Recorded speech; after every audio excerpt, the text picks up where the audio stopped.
Hello everybody, welcome back to the channel and welcome to a video I've been waiting to make for so long. My favourite car currently racing anywhere in the world has come to iRacing as part of Season 3 2023, and this is my very first race in it. Of course, I'm talking about the Cadillac LMdH, one of the best sounding cars in my opinion in the world right now, racing at Le Mans this weekend, and one I've been waiting to come to iRacing for a very long time, and probably is going to be my main car for the season coming up. And what we're going to see today is my very first race in it.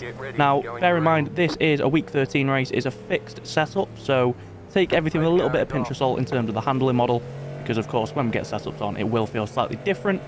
But yeah, let's get into it. So as you can see, qualified P2 on the grid.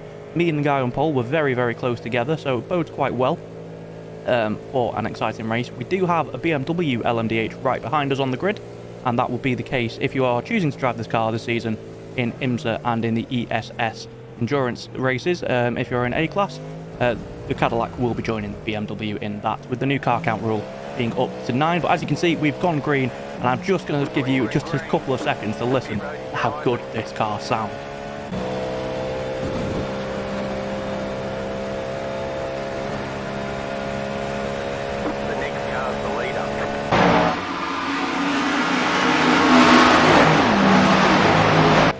Now, it is genuinely one of my favourite sounding cars in the world.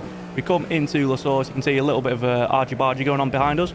We're right behind the race leader, but yeah, I absolutely love the way that this car sounds, and I think it's probably going to be quite a popular choice for people who have been looking to make the jump up into the LMdH category. You know, over the last couple of seasons, we've only had the BMW. Now with the Cadillac, I think a lot of people are going to start to jump ship, and hopefully, of course, in the future, we can see more of these cars coming through. We look at the off-board view, a little bit wide there, but you can see in the background, more carnage. Another car goes off. Tends to happen in week 13. The driving standards aren't always the best. But, you know, it's going to be an exciting race. We're still trying to put the pressure on P1 here. You can see you kept the gap under a second. And, yeah, we can see, initially, we do look a lot stronger under braking. Now, I'm not sure if that's, you know, the guy in front trying to get used to the hybrid system. You know, trying different ways of braking to see the regen. Obviously, week 13, a very good opportunity for everyone to just experiment a little bit with this new car before the season kicks off next week. I believe round 1 of IMSA, which is going to be my main series this season, is around Watkins Glen for the first week. So, you know, not a lot of time to get used to the car before we kick off the action.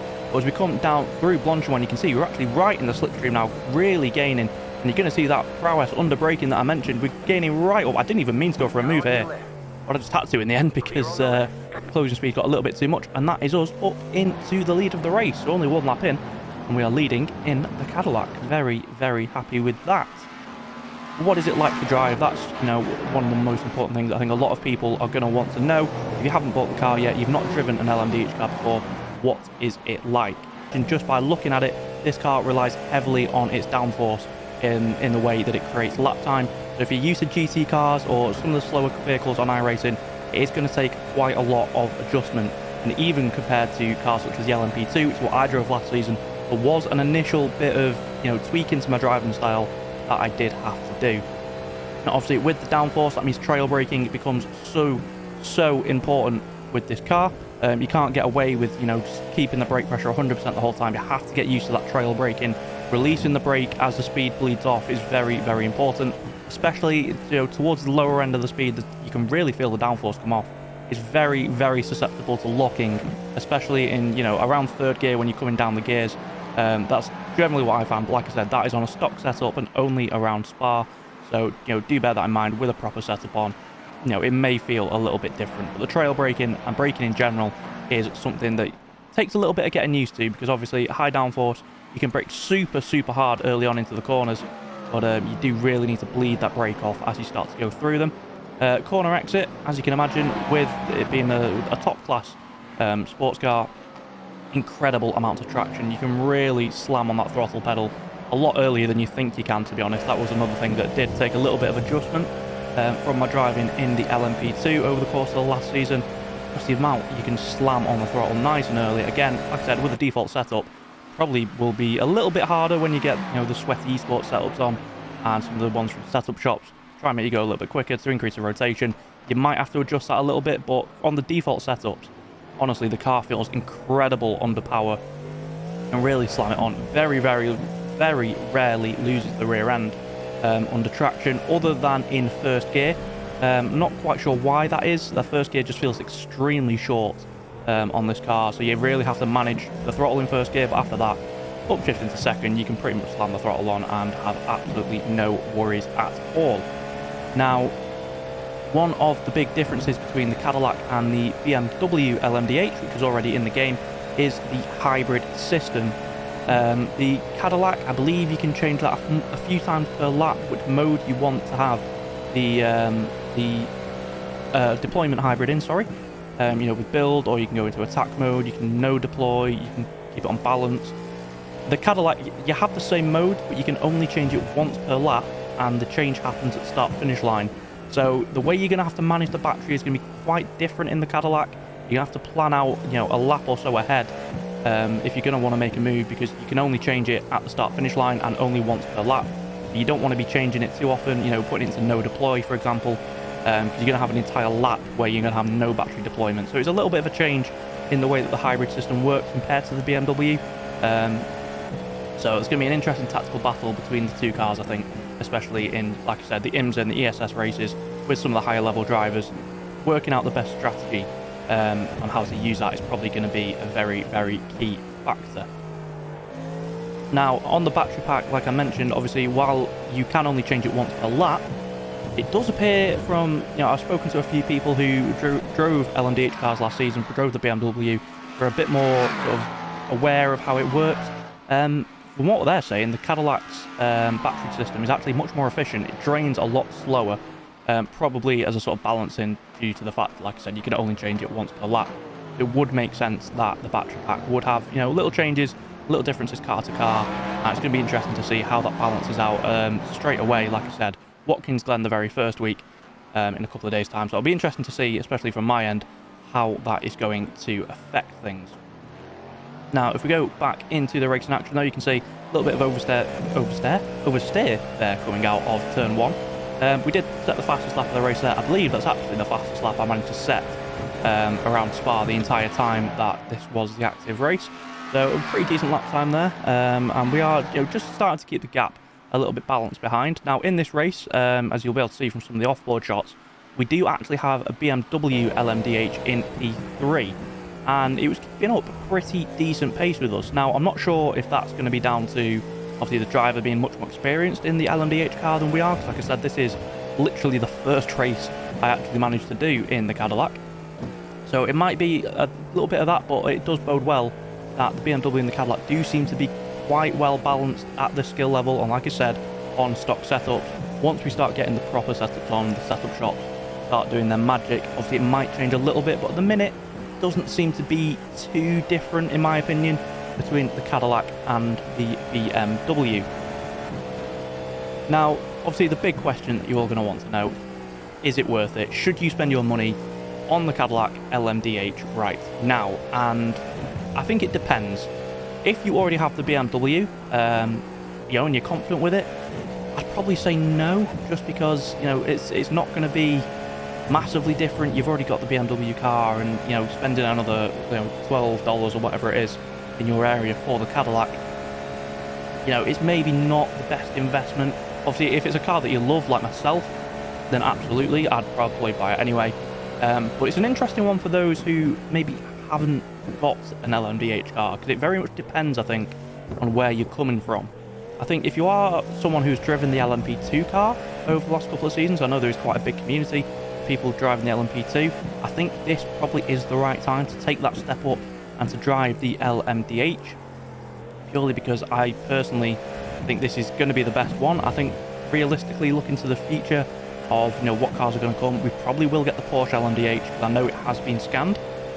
Beyond that, I can't really see any other of the top flight cars coming to the simulator, mainly because the Ferrari and the Toyota being exclusive to WEC at the minute, and with the way motorsport games are with their licenses, I can't see iRacing getting the rights to be able to put those into the game. So I think the Porsche is probably the only other car we're going to get, maybe the Acura, but I'm not sure sort of what the relationship is between them and iRacing. So I think we're probably only going to get one more car. Like I said, it is going to be the Porsche.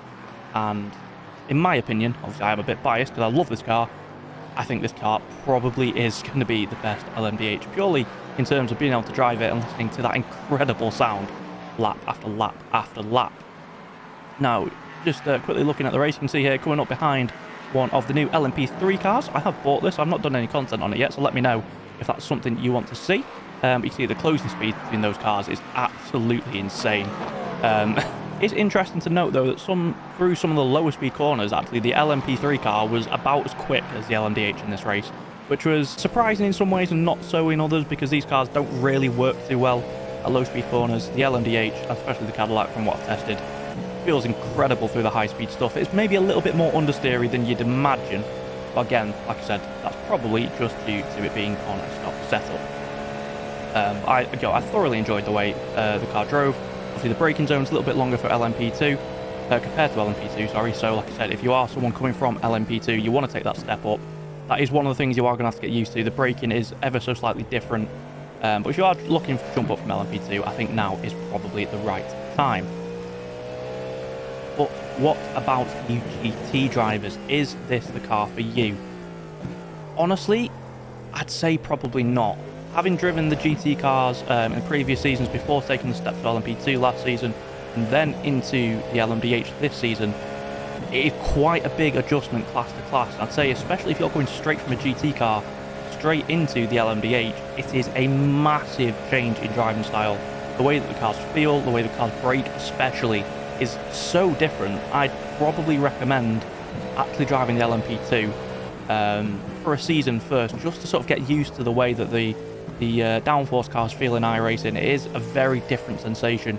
Like I said, the driving style needed to be quick in these things is honestly night and day compared to GT cars. It is very, very strange the first time you jump in it. And like I said, I jumped from an LMP2 straight into this, and even I struggled a little bit. So if you've got no experience at all in the downforce cars, I'd say maybe jump in the LMP2 for a season or two, just get used to how they feel, and then make the step up into an LMDH, because you don't want to be wasting your iRacing and wasting your time essentially driving a new car and being way off the pace, because you will be at first. Yeah, so I'd probably say maybe wait if you're a GT driver, but yeah, I think all in all, it is a very good car. It feels incredible, it sounds immense, and I think it's going to be a very, very exciting season for iRacing. Obviously, a lot of other content has come in the LMP3 as well. Check out the video up in the card somewhere in the top right corner at the moment if you want a full breakdown of all the content that's come in Season 3. I think it's going to be a very exciting season for iRacing. A lot of new content, special events coming up. We've got Spa 24, which, hint, hint, I may be taking part in. So subscribe if you want to see that. We've got the Watkins Glen 6 hours in a couple of weeks as we lock up there. Like I said, braking at low speed, very, very difficult, and we followed that red car a little bit too deep there. But yeah, the Watkins Glen 6 hours is the next special event in a couple of weeks, which will debut the new 9-car system. And then the Spa 24 at the end of July 21st, I believe it is, which, yeah, we're looking to take part in. Hopefully we'll be able to stream that as well. I hope the streams will be coming back soon, and we can try and get a bit more engagement going on in that. And yeah, it's a good time to be taking part in iRacing. As we look back at this race, you can see we are still leading, about 7 laps in now. You can see we've got about a 2-second gap. So once we sort of got used to the cars, it did pretty much stabilise in this race. But we are catching the LMP3s now, and things start to get a little bit spicier as the race goes on. Because the LMP3s, all the will in the world, but some of these drivers very clearly are new to multi-class racing and don't know how to check the mirrors. So it did get pretty spicy towards the end of this race.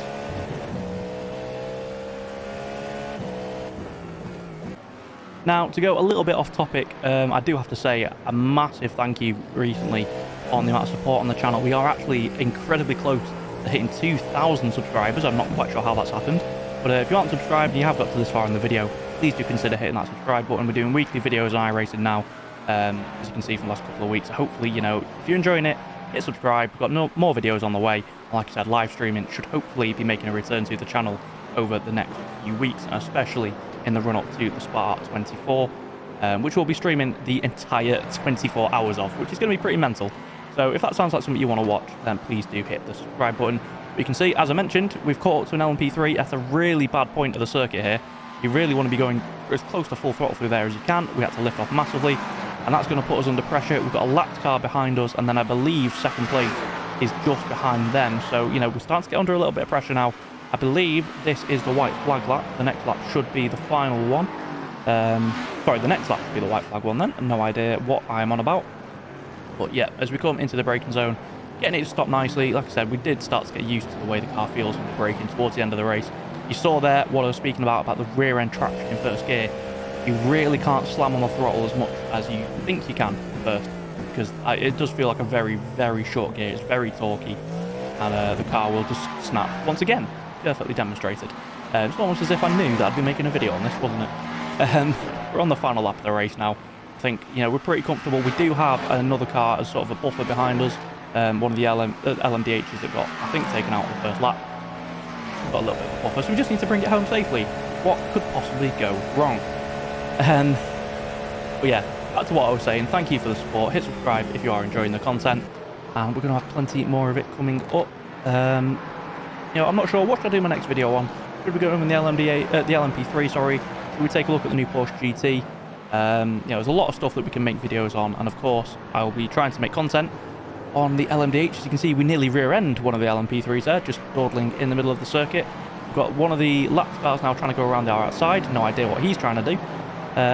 So, you know, that was a hairy moment in this race. You can see our gap is now under a second to the guy in second place. And now we're going to get caught by an LMP3 coming through P1. Not what you want. Got very close to him there. I didn't know if he actually saw us. He was just going to try and squeeze us. We go a little bit defensive just to stop the lap car trying to find a way through. And then once again, coming through the Fania chicane, we're going to get stuck behind another LMP3. But we're going to have to send it into Stavolo, and that should pretty much secure our race because the cars behind are going to get blocked. So, you know, nice and easy. We do get an off track, unfortunately, but I'm pretty sure that is us secure in the race win now. So, first race in the Cadillac, first race in my favourite car is going to be a race win. Very, very, very happy with that. And yeah, hopefully, sign of more wins to come on the channel over the next few weeks. But if you have enjoyed the racing, been very, very intense in this one, and if you want to see another video like it, check out the video on the screen now.